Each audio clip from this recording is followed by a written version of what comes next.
हमारे चैनल को सब्सक्राइब करें और बेल आइकन दबाएं।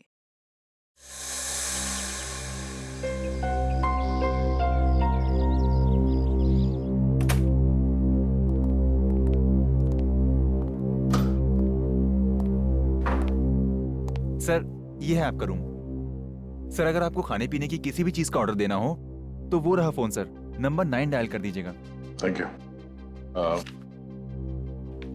थैंक्स। सर सुना, मैं बहुत थक गया हूँ, मुझे कोई डिस्टर्ब ना करे तो बाहर दरवाजे पे डू नॉट डिस्टर्ब का बोर्ड लगा देना। जी sir, definitely sir. Have a good day sir. Thank you. Sir, हम लोग हमेशा ऐसा क्यों सोचते हैं कि खून हुआ है? एक्सीडेंट भी तो हो सकता है।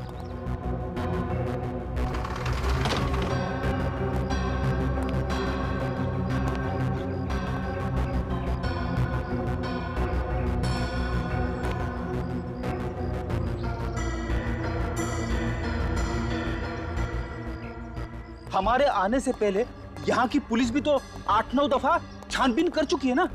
सब लोगों ने कूद के आत्महत्या की है, यही एक जगह मिली आत्महत्या करने के लिए।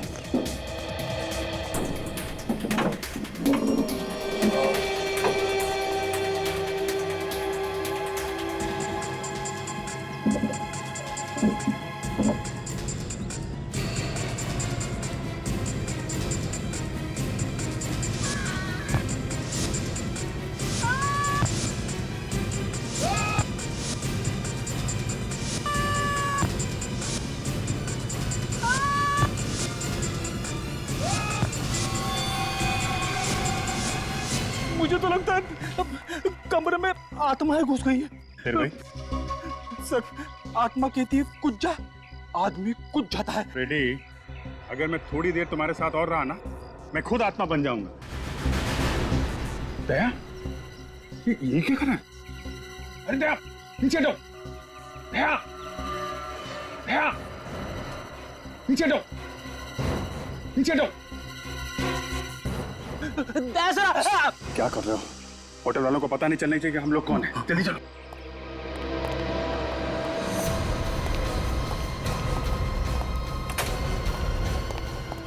अरे दया, ये क्या पागलपन है? नीचे उतरो यार।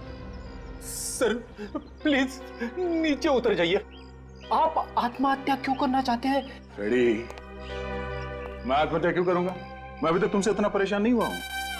नहीं यार, हम लोग नीचे खड़े थे तो तुम चेयर के ऊपर खड़े होकर बालकनी के इतने पास में थे, हमें लगा कि तुम आत्महत्या करने वाले हो। अच्छा हुआ सर आपने नीचे जंप नहीं किया, वरना होटल के स्टाफ वालों को पता चल जाता कि हम लोग कौन हैं।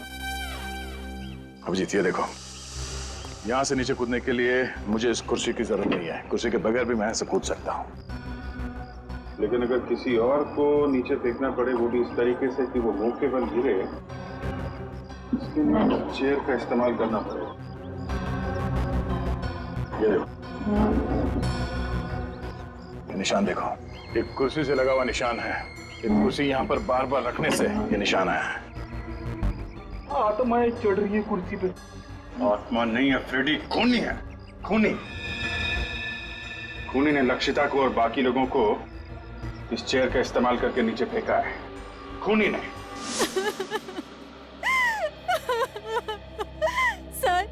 सर प्लीज मेरी मदद कीजिए।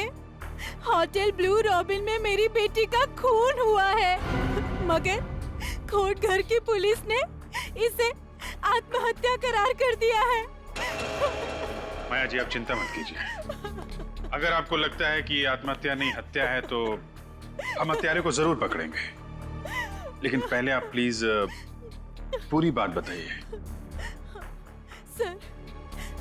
सर रात को 2 बजे होटल से फोन आया कि मेरी बेटी लक्षिता ने अपने कमरे से कूदकर सुसाइड कर लिया है।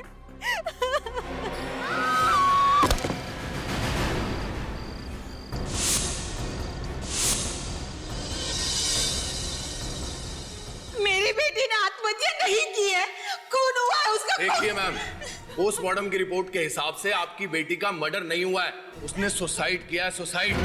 जाइए आप यहाँ से। मेहरबानी करके हमारे होटल में तमाशा करना बंद कर दीजिए। वैसे भी बहुत बदनामी हो चुकी है हमारे होटल की। मैंने कहा ना, लक्षिता सुसाइड नहीं कर सकती, ये नहीं हो सकता। क्यों नहीं हो सकता मिसेस माया? सब लोग आपसे बार बार कह रहे हैं कि लक्षिता ने अपने होटल के कमरे से कूद के अपनी जान दे दी, फिर भी सब लोग नहीं, 2 लोग, वो अमन और ईशान। आपको और पुलिस को उनकी बातों पर भरोसा है, मेरी बातों पर नहीं। मैं आप लोगों को छोड़ूंगी नहीं। मिसेस माया, अब तो ये केस पुलिस ने भी बंद कर दिया। आप हमारा कुछ नहीं बिगाड़ सकती। मगर होटल के स्टाफ को और वहाँ के लोकल पुलिस को ऐसा क्यों लगता है कि आपकी बेटी लक्षिता ने बालकनी से कूद के अपनी जान दी? मुझे नहीं पता सर। तो पुलिस ने क्या एक्शन लिया? सर, पुलिस ने कोई एक्शन नहीं लिया। उनका कहना था कि मेरी बेटी लक्षिता ने आत्महत्या की है, लेकिन मेरा दिल कहता है मेरी बेटी कभी आत्महत्या नहीं कर सकती। रात को 11 बजे उसने मुझसे फोन पे बात भी की। वो बहुत खुश थी सर, वो एकदम ठीक ठाक थी। सर, ये देखिए सर, होटल ब्लू रॉबिन में ऐसे और 8 आत्महत्या के केसेस हुए और हर बार कमरा नंबर 303 की बालकनी में से कूद के आत्महत्या की गई है। नहीं सर, सर वो लोग झूठ बोल रहे हैं। उन लोगों ने सच जानने की कोशिश ही नहीं की थी। उन 2 लड़कों से ठीक से पूछताछ भी नहीं की जो मेरी बेटी की मौत के चश्मदीद गवाह थे। देखिए, लक्षिता के बारे में जो भी कुछ मालूम था हमने आपको सब बता दिया। हाँ आंटी प्लीज, अब उसके बारे में हमसे और कोई सवाल मत पूछिए।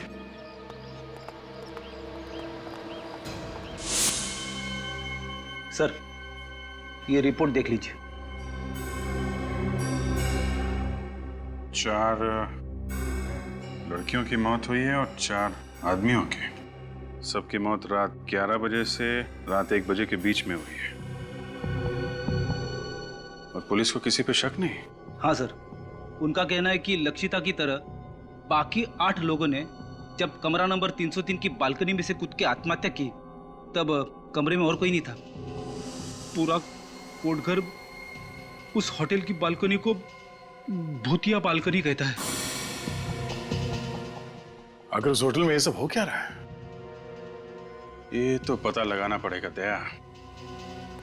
9 अलग अलग लोगों ने एक ही कमरे की बालकनी से कूद के आत्महत्या क्यों की? आखिर ऐसा है क्या उस बालकनी में? इस कमरे में बहुत बड़ा राज छिपा हुआ है।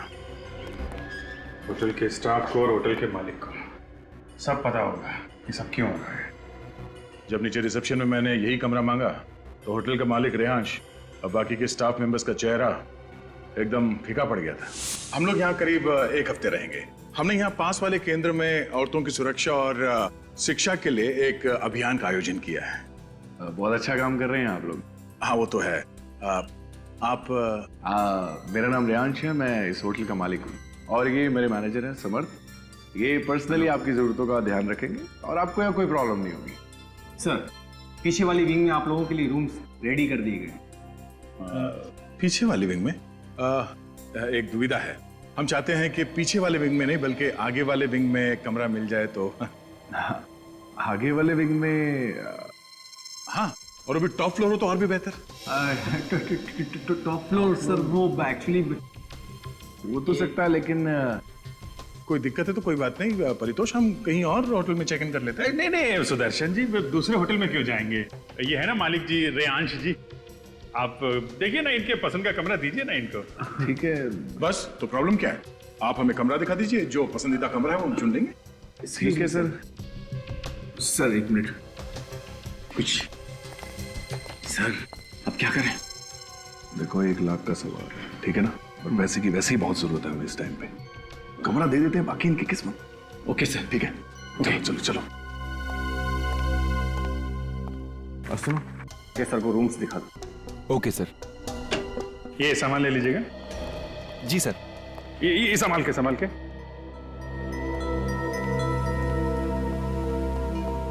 जिस कमरे से आत्महत्याएं हो रही हैं उसके बगल वाला भी कमरा चेक करना पड़ेगा।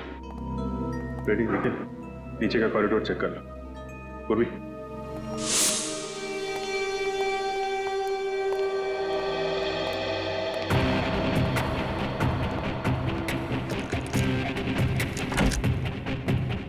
ध्यान से देखो, इस कमरे से बगल वाले कमरे में जाने का कोई खुफिया रास्ता है?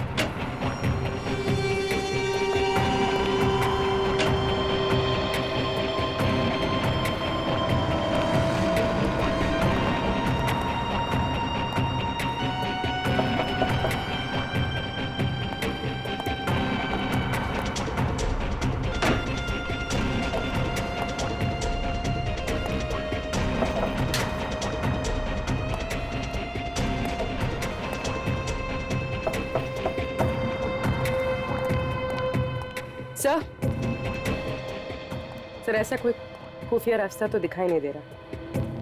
कोई ना कोई रास्ता तो होगा पूर्वी, हमें नजर नहीं आ रहा है।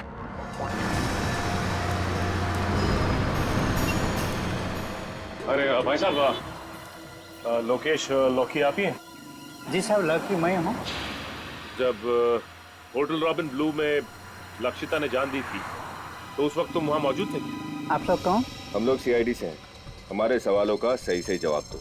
लक्षिता मैडम ने होटल का कैमरा नंबर 303 से कूदकर आपने जान दी। पुलिस वाला ने यही रिपोर्ट दी, होटल वाला सब जानते हैं। अच्छा ये बताओ, जब लक्षिता की मौत हुई 2 लड़के होटल की लॉबी में अपने दोस्त को ढूंढते हुए आए थे, जानते हो उन 2 लड़के? जी साहब, मैं जो जानता हूँ सब सच सच बताता हूँ साहब। वो दोनों लड़के का नाम अमन और ईशान है। दोनों डीपी बाई कॉलेज में पढ़ते हैं साहब। ये डीपी बाई कॉलेज कहाँ है? ये 10 नंबर रोड पर है। तुम इन दोनों को जानते कैसे? वो दोनों होटल के कॉफी शॉप में अक्सर कॉफी पीना आया करते थे। उस दिन वो लोग ने शराब भी पिया था और लक्षिता मैडम के साथ कुछ अनबन भी हुई थी। ठीक है, सीआईडी तुमसे पूछताछ करने आई थी, ये बात अपने तक ही रखना, समझ गए? एक्सक्यूज मी, आप यहाँ पे ईशान और अमन कहाँ बैठे हो? तुम्हारा दिमाग खराब हो गया ईशान? अरे ऐसे कैसे कोर्ट घर छोड़ के चले जाएं? एक्सक्यूज मी, यहाँ पे ईशान और उसका दोस्त बैठे हैं? पता नहीं। सच सच बताओ, मुझसे क्या छुपा रहे हो तुम?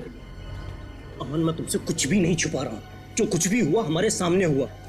हमारे सामने से विकी होटल से गायब हो गया। ईशान और अमन कहीं बैठे हैं क्या? इसका मतलब समझते हो तुम? मैं तो समझता हूँ, पर शायद तुम नहीं समझते हो कि ये बात कितनी सीरियस है। कल से खुद चुप चुप बैठे हुए हो, मुझे भी चुप रहने को कह रहे हो। एक्सक्यूज मी, ये ईशान और अमन कहीं बैठे हैं क्या यहाँ पे आसपास? जी वहाँ पर।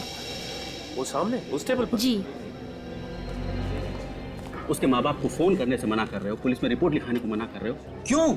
क्योंकि मैं जो भी कुछ कर रहा हूँ हमारी भलाई के लिए कर रहा हूँ, भलाई के लिए। समझ रहे हो कि तुम? बिलीव करो मुझ पे। क्या बिलीव करूँ मैं तुम पर? देख, आखिरी बार तूने ही विकी को होटल में देखा था ना? कहीं ऐसा तो नहीं कि तुमने ही विकी को? तुम मुझ पे शक कर रहे हो? वैसे शक तो हमें तुम दोनों पे ही है। आप लोग कौन है?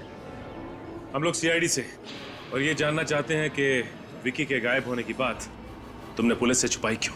सर मुझे कुछ नहीं पता सर। मैं और अमन उस रात विकी का इंतजार करते रहे और जब वो नहीं आया तो हम लोग घर चले गए। ईशान सर विकी के पीछे पीछे होटल के कमरे तक गया था। वैसे किसे क्या डायलॉग बोलना है तुम लोग ने रिहर्स नहीं किया? ये कुछ और बोल रहा है, तुम कुछ और बोल रहे हो। सच सच बताओ कि हुआ क्या था, वरना सबके सामने से तुम्हें घसीटते हुए ले जाएंगे। देखो, हमें अच्छी तरह से पता है कि लक्षिता के साथ छेड़छाड़ की है तुम लोगों ने, लेकिन अगर तुम दोनों निर्दोष हो तो सच्चाई छुपाने की कोशिश मत करो, वरना तुम दोनों के दोनों कॉलेज से रेस्टिकेट कर दिए जाओगे। मैं नहीं सर, ये कल रात से कुछ छुपा रहा है सर, मुझे भी नहीं बता रहा है। इसी ने आखिरी बार विकी को देखा था सर। हाँ सर, मैं विकी के पीछे गया था। जब मैं, अमन और विकी उस रात होटल ब्लू रॉबिन पहुंचे तो हम तीनों ने बहुत पी रखी थी सर। लक्षिता वहां पर भीगी हुई हालत में आई और लक्षिता होटल में चेक इन करने के लिए रिसेप्शन काउंटर में गई। और हेलो, मेरा नाम लक्षिता है। इस होटल में मैंने एक रूम बुक कराया था। प्लीज आप मुझे मेरा रूम नंबर बताएंगी? एक मिनट मैम, मैं चेक कर लेती हूँ।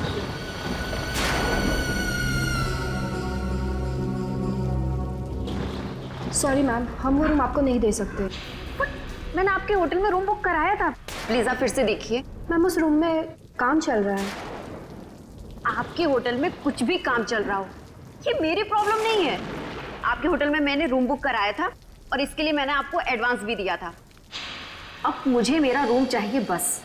मैम आप यहाँ लॉबी में ही वेट कर लीजिए, सुबह तो कोई ना कोई रूम खाली हो जाएगा। क्या? यहाँ इस भीगी हुई हालत में इनके साथ? इन्होंने तो शराब पी रखी है। इनके साथ मैं सुबह तक इस लॉबी में बैठने वाली नहीं हूं। कैसे कैसे लोगों को आप अपने होटल में आने देते हैं? देखिए सर, आप कैसे कर रहे हैं अपने क्लाइंट के साथ? मैंने ऑलरेडी एक रूम बुक कराया था और आप बोल रहे हैं अब उसमें रिपेयरिंग का काम एक्सक्यूज मी है। मैम, मैम मेरा नाम समर्थ है, मैं इस होटल का मैनेजर हूँ। क्या प्रॉब्लम है? सर, मिस लक्षिता को जिस विंग में रूम दिया था उस विंग में काम चल रहा है। ओह, तो दूसरी विंग में कोई रूम खाली? विंग बी में एक रूम है पर वो सुबह खाली होगा, तब तक इन्हें यही लॉबी में वेट करना होगा। वो मैं हरगिज करने वाली नहीं हूँ। अगर आप लोगों को प्रॉब्लम थी तो आपको मेरी बुकिंग एक्सेप्ट ही नहीं करनी चाहिए थी। Relax ma'am. मैम ओफो, शहर में मैं किसी को नहीं जानती हूँ। सर वो ए विंग में 3rd फ्लोर पे वो रूम था ना, क्या नंबर था उसका? तो ठीक है ना, आप वो रूम मुझे दे दीजिए प्लीज सर। प्लीज सर, थोड़ा सा जल्दी कर दीजिए, मैं ऑलरेडी पूरी भीगी हुई हूँ। एक काम करो, बेल बॉय को कॉल करो और मैं एक बार सामान रूम में शिफ्ट करवाओ। जब तक अब ये फॉर्मेलिटीज कंप्लीट या कर sure sure sure.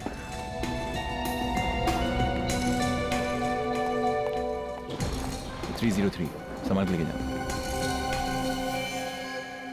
Thank you, thank you. पर यहाँ विकी मानने को तैयार ही नहीं हो रहा था। उसे बहुत गुस्सा आया था लक्षिता पर। तो मैडम, मैं देखता हूँ, ये रखिए कहीं को सब बखेड़ा खड़ा ना कर दे। एक मिनट। उसे रोकने के लिए मैं उसके पीछे गया था, मगर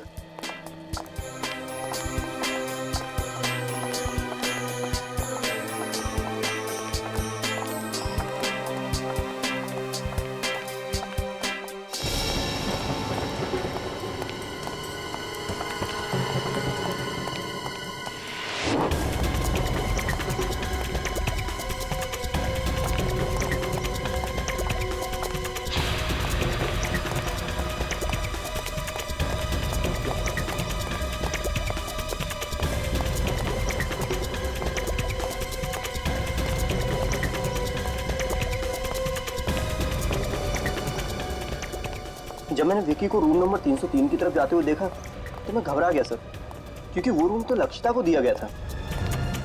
नशे में विकी का गुस्सा काबू में नहीं रहता। मुझे डर था कि कहीं वो लक्षिता को कुछ कर ना दे।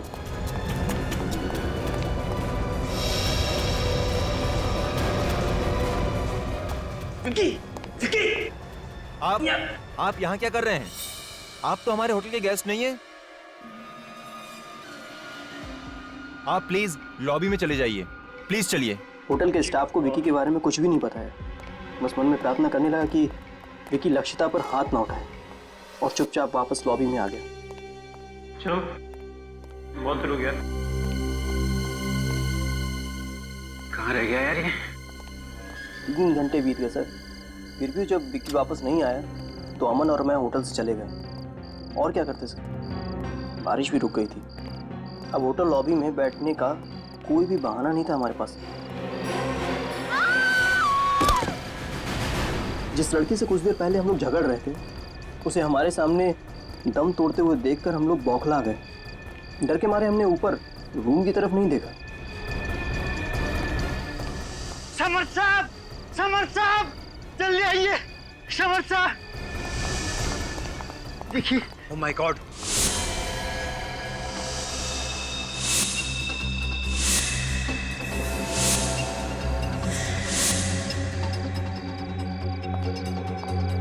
ओह नो, फिर से एक और मौत।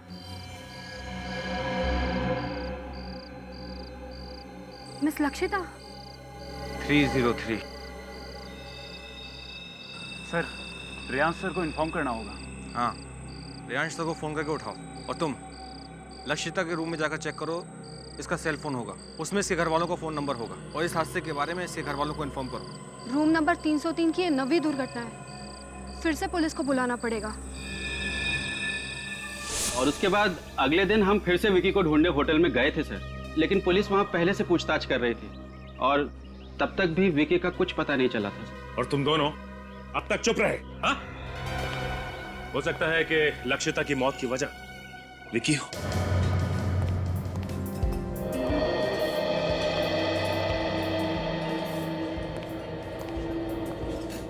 हो ना हो ये विकी इसी होटल में। अगर ऐसा है तो होटल के स्टाफ ने कहीं ना कहीं कभी ना कभी तो विक्की को देखा ही होगा ना। अगर ये विक्की मिल गया तो सारी कहानी का पता चल जाएगा। ये भी तो हो सकता है दया, लक्षिता के साथ जो कुछ हुआ हो विक्की ने देख लिया। हो सकता है, और यहाँ के स्टाफ ने उसे पकड़ के ठिकाने लगा दिया होगा। चुप, सुन, हमें विक्की को ढूंढना है और हम पर किसी को शक नहीं होना चाहिए, समझे? सर।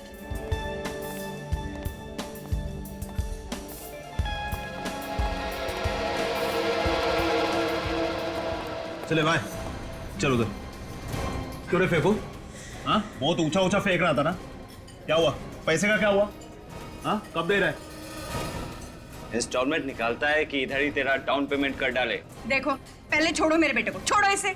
इसे कहो कि हमारी पैसे डिले कर दे, हम हमारी पकड़ भी डिले कर देंगे। एक्सक्यूज मी, एक प्लीज। रेयांश से आपको जो भी प्रॉब्लम है, लेकिन ये कोई तरीका नहीं है शरीफ आदमी से इस तरीके से बात करने का। शरीफ, बहुत देख ली इसकी शराफत। देखिए माँ जी, अपने बेटे को कहिए कि हमारे पैसे जल्दी से जल्दी चुका दे, वरना इस जगह को ताला लगने में थोड़ा भी टाइम नहीं लगेगा, समझा? चले छोड़ो।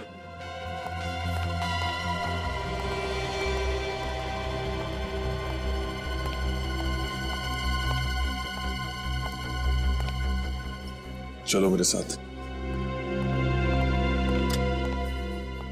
ये लगता है आत्महत्या की आड़ में हत्याएं हो रही हैं यहाँ पे। कहीं इन हत्याओं का संबंध इस बात से तो नहीं कि ये होटल कर्ज में डूबा हुआ है?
विकी उस दिन से इसी होटल में, लेकिन होटल वालों को पता ही नहीं। ऐसा तो नहीं कि विकी का भी मर्डर हो गया? सर मुझे तो लगता है कि इन्होंने विकी की लाश को इस होटल के बाहर के ठिकाने लगा दिया।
क्या कर रहा है? अरे अरे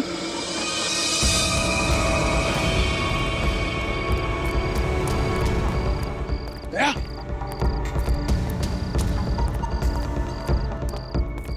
अरे दया, क्या कर रहे हो? यह सर, अरे क्या कर रहा है ये? दया, क्या कर रहे हो?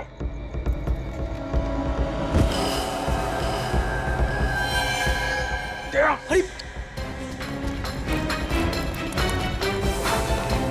निखिल, क्या हुआ सर? दया के कमरे के मास्टर की दो जल्दी।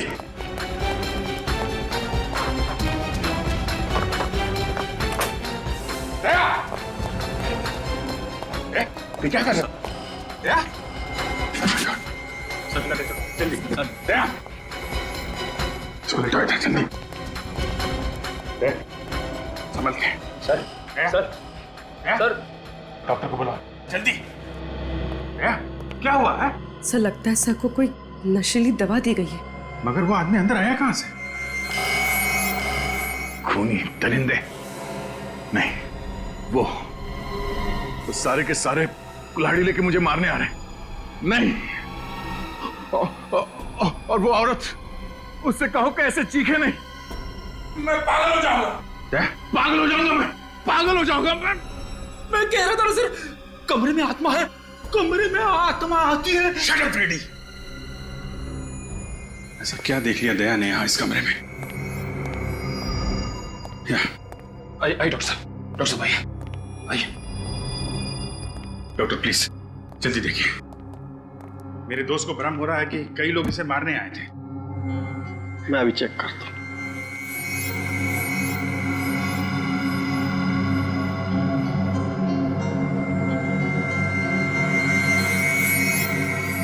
लगता है इन्हें कोई नशीली दवा दी गई है, लेकिन आप लोग चिंता मत कीजिए, मैं एक इंजेक्शन दे देता हूँ, थोड़ी देर में बिल्कुल नॉर्मल हो जाएगा।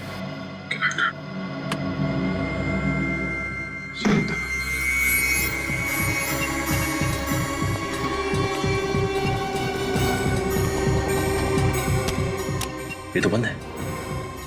मेरी एक बात समझ में नहीं आ रही है कि जिस होटल के आधे से ज्यादा कमरे बंद हैं, यहाँ तक कि पेंट्री शॉप और स्टोर रूम भी बंद है, उसमें इस लॉन्ड्री रूम का बंद होना कुछ अजीब सा लग रहा है। काम करता हूँ। एक्सक्यूज मी सर, क्या मैं आपकी मदद कर सकता हूँ? अरे वो आधे घंटे से हम लोग रूम सर्विस को कह रहे हैं कि रूम नंबर 321 में कोई बेडशीट चेंज करने आ जाए। सर ये तो लगभग 3 दिनों से जाम पड़ा है।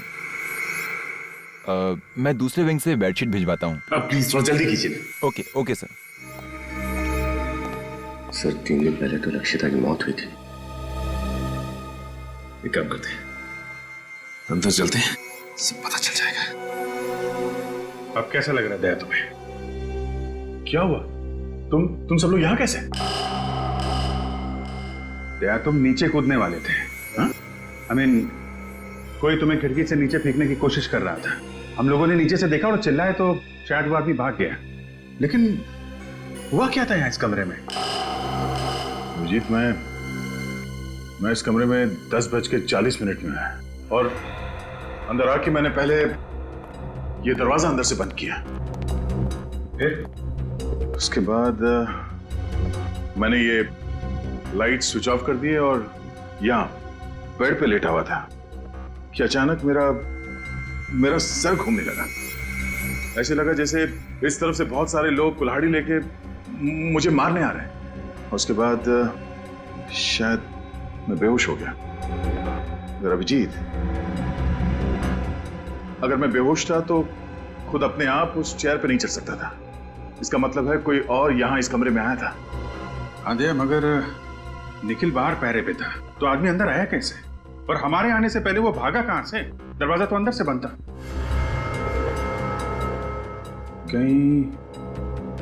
कहीं वो नशीली चीज तुम्हें किसी ने सूंघा तो नहीं दी? मगर कमरे में तो मैंने किसी भी चीज को नहीं सूंघा था। एक सेकंड, ये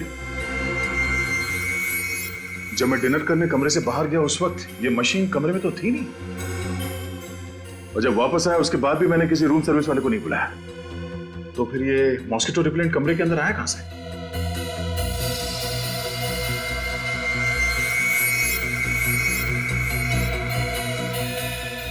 तो इसमें है वो नशीली दवाई। तभी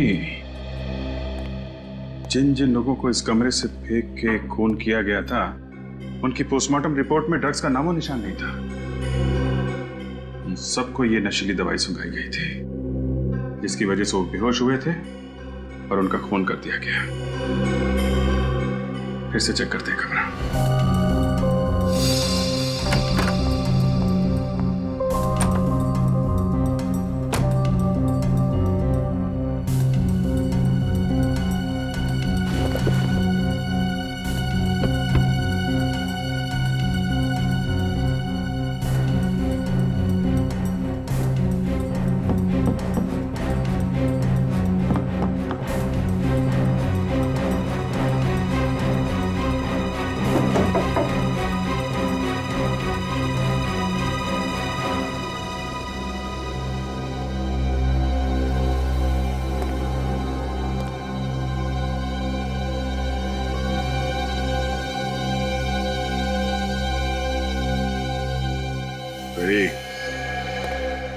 ये देखो प्रोजेक्टर, इसमें है तुम्हारी वो आत्मा। प्रोजेक्टर में आत्मा? हाँ, इसमें वो इमेजेस लोडेड है जो मुझे दीवार पे दिखी थी, और 3D इमेज होने की वजह से मुझे लगा कि वो इमेजेस जिंदा है, जो मेरी तरफ मुझे मारने के लिए आ रही है। सर, ये प्रोजेक्टर रिमोट कंट्रोल के जरिए इस कमरे के बाहर से भी ऑपरेट हो सकता है।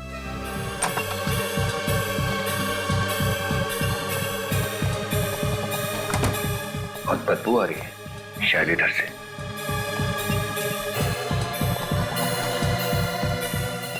माय गॉड, ये क्या?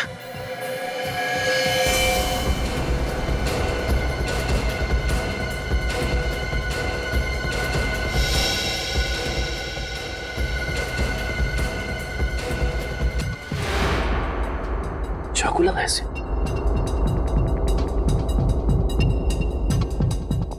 एक काम करो, अभिजीत सर को फोन करो।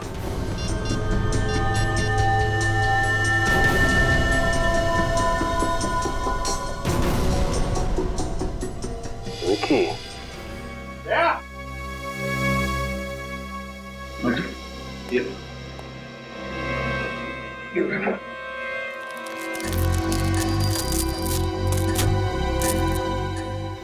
ये देखा, ये है वो खुफिया रास्ता है जहां से वो खूनी इस कमरे में आता जाता था।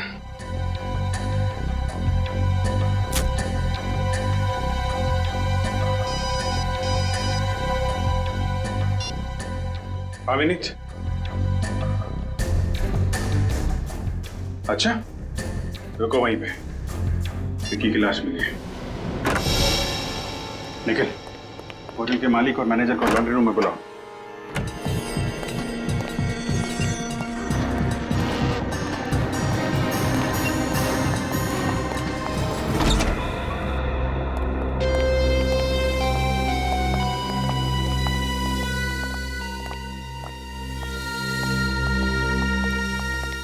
ओह माय गॉड! अरे अरे, कोई पुलिस को बुलाओ यार। रिलैक्स मिस्टर रेयांश, सीआईडी की पूरी टीम है यहाँ पे। सीआईडी? लेकिन आप लोग तो... देखिए, हम लोग ना तो एनजीओ से हैं, ना ही मेरा नाम परितोष है। हम सब लोग सीआईडी से हैं। मगर आप सबने हमसे अपनी पहचान क्यों छुपाई? रूम नंबर 303 में लक्षिता और बाकी के 9 लोगों की मौत हुई है। उसी की तहकीकात करने के लिए हमें अपनी पहचान छुपानी पड़ी, और वो खून कैसे हो रहे हैं इसका पता लगा लिया हमने। सर, गले पे उंगलियों के निशान है सर, ग्रीस लगा हुआ है। सर, इस ग्रीस की वजह से खूनी के फिंगरप्रिंट्स, ये देखिए, इसके गले पे साफ दिखाई दे रहा है। मतलब जब इस विकी का खून हुआ तब खूनी के हाथ में ग्रीस लगा हुआ था। हो सकता है यहाँ आने से पहले उसकी कार खराब हो गई हो और उसने खुद ही कार रिपेयर करने की कोशिश की हो। क्या उस रात आप में से किसी की या किसी होटल गेस्ट की गाड़ी खराब हुई थी? देखिए, चुप रहने से कोई फायदा नहीं है। खूनी की उंगलियों के निशान विक्की के गर्दन पे छप चुके हैं। आप सबके फिंगरप्रिंट से मैच करके देख सकते हैं हम लोग। समझे आप? सर कल तो मेरी गाड़ी खराब हुई थी, लेकिन वो मैंने नहीं, केतन ने रिपेयर की थी। सर केतन ही तो इस रूम का इंचार्ज है और पिछले 2-3 दिनों से इस रूम के लॉक की रिपेयर की बात को टाल रहा था। बुलाओ इस केतन। बुलाओ केतन। तो वो तो होटल में नहीं है। अच्छा, तो फरार होने की तैयारी में होगा ये। लेकिन सर कोटगढ़ में तो ना ही कोई एयरपोर्ट है और ना ही कोई रेलवे स्टेशन। बस स्टैंड तो है? हाँ सर, बस स्टैंड तो है, लेकिन उससे इस टाइम कोई बस नहीं मिलेगी, क्योंकि कोटगढ़ से सबसे पहली बस सुबह 9:30 बजे ही निकलती है। सुबह 9:30 बजे? और सुबह होने में ज्यादा देर है नहीं।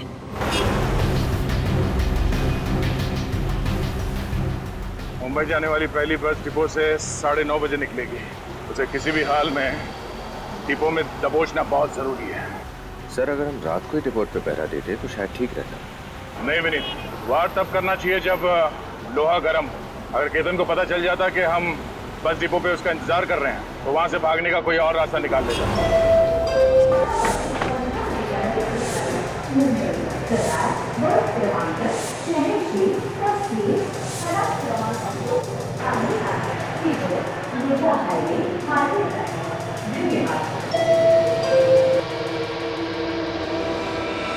तुम और यहाँ?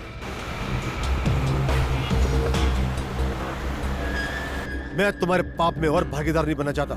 चले जाओ यहाँ से। तुम कहाँ जा रहे हो? मैं ये शहर छोड़कर जा रहा हूँ हमेशा हमेशा के लिए। तुम जहां भी जाओगे सीआईडी ऑफिसर्स तुम्हें ढूंढ ही निकालेंगे। उन्हें पता चल गया है कि तुम आज यहाँ से मुंबई भाग जाने के चक्कर में हो। सीआईडी? और मेरे पीछे? हाँ। अब मेरा क्या होगा? देखो, तुमने मेरी बहुत मदद की है। मैं तुम्हारा कर्ज उतारना चाहता हूँ। मुझे कर्ज उतारने का एक मौका दो। मैं तुम्हारी भलाई के लिए कह रहा हूँ, ज्यादा सोचने की जरूरत नहीं। मेरे साथ चलो। कम ऑन, चलो मेरे साथ।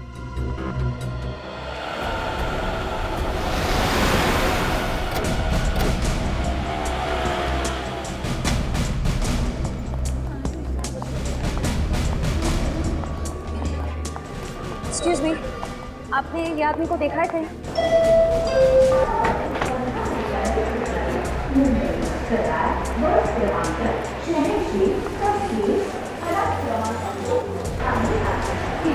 इसे देखा है आपने कहीं? इसको देखा है आपने कहीं?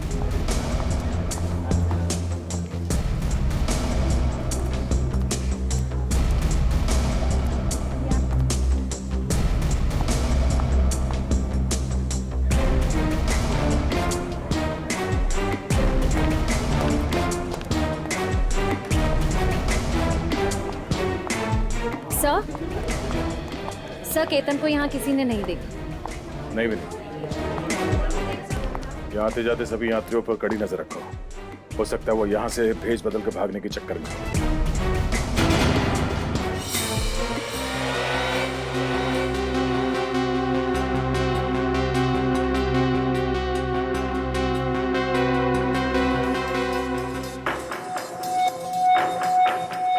तो मुझे कहाँ ले जा रहे हो? आखिर यहाँ से बचकर भागने का प्लान क्या तुम्हारा? मौत। मौत? किसकी मौत? तुम्हारी मौत।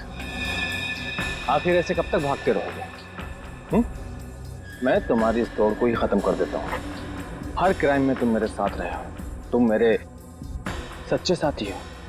तुमसे बिछड़ने का मुझे बहुत दुख होगा। मतलब ये।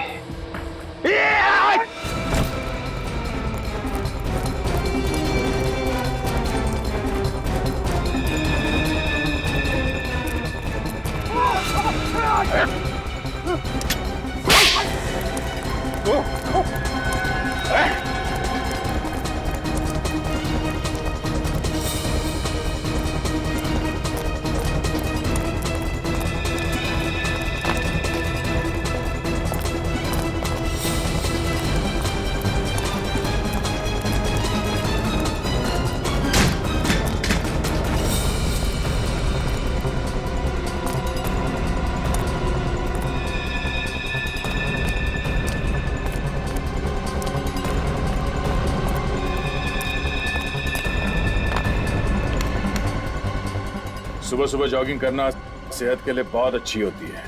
कोई शिकायत नहीं मिस्टर समर्थ। मगर अब अगर कोई और होशियारी की तुमने तो जिंदगी भर अपने पैरों पर चल नहीं पाएगा तू, समझा? सर इस मत से सब इसी की अंधेरे में सब कुछ हो रहा है। तो फिर तुमने समर का साथ क्यों दिया? सर इसकी वजह से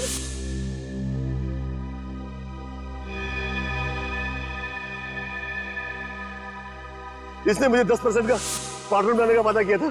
मिस्टर समर, तुम तो होटल ब्लू रॉबिन के मैनेजर थे, हाँ? होटल की सारी जिम्मेदारी तुम्हारी थी, तो फिर तुमने ये सब क्यों किया? सच तो यह है कि होटल ब्लू रॉबिन मेरा है, मैं उस होटल का असली मालिक हूँ। क्या? हाँ, रेयांश के पिताजी ने मेरे पिताजी के साथ बेईमानी करके वो होटल अपने नाम पर करवा लिया था, और मैं जानता था कि वो होटल कभी भी मुझे नहीं मिलेगा, लेकिन मैं अपना बदला तो ले सकता था। इसीलिए मैनेजर बनकर तुम उसी होटल में नौकरी कर रहे थे? हाँ, होटल का मालिक एक मामूली सा नौकर बन गया था। ये सब करके तुम चाहते क्या थे? मैं चाहता था कि वो होटल बंद हो जाए। जैसे वो होटल मुझसे छीना गया है, वैसे ही रेयांश और उसके परिवार से भी छीना जाए। अब वही होगा। 10 मौत हुई है वहां, 10। अब रेयांश और उसका परिवार वैसे भी कर्जे में डूबा हुआ है, और वो कर्जा चुकाने के लिए अब उस होटल का कब्जा बहुत जल्दी उन्हें छोड़ना पड़ेगा। और विक्की, उसे क्यों मारा तुमने?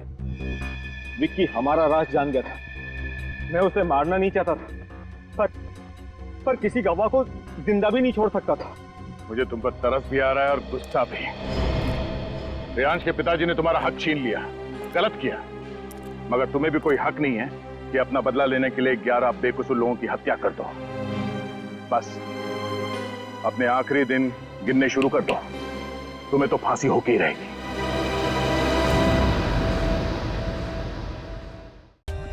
For more updates, subscribe to our channel, click the show links and enjoy watching the videos.